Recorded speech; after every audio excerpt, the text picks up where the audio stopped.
it is possible that someone could fake a singular event. They can't fake whether or not the world's flat, right?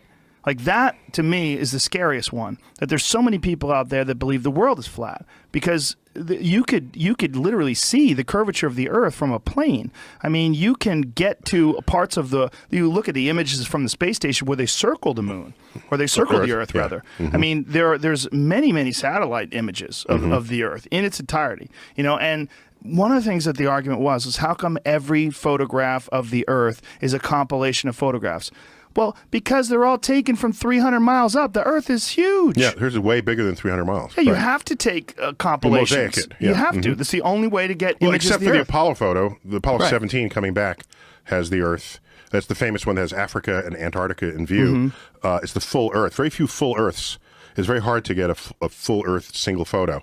Of course. And when we went to the moon missions, when they're coming back, think about it. To get full Earth means the sun is behind the astronauts on the way back to Earth, which means the side of the moon facing Earth is not lit. But that's the side of the moon they came from.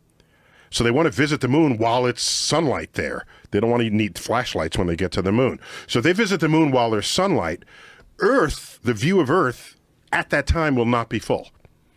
So Apollo 17 was there long enough so that by the time they left, the moon was basically a new moon, Earth was full moon, Earth was full Earth, and then they got a full Earth photo. Those packs that they have on their back that regulate the temperature, that allows them to walk on the surface of the moon when it's 250 degrees above zero? Well, the side that's facing the sun is more than 200 degrees, and in the shadow it drops. 250 degrees below, right? Yeah. So can it switch back and forth between those two environments? Yeah, what you just insulate. The astronaut's insulated, and so when you're insulated, those temperature extremes are not felt, or they're minimized. And it's regulated by the pack. Oh yeah, in some sort of way. Yeah, so it's a life support. The pack support. goes warm it's not or only cool. oxygen and it maintains the temperature.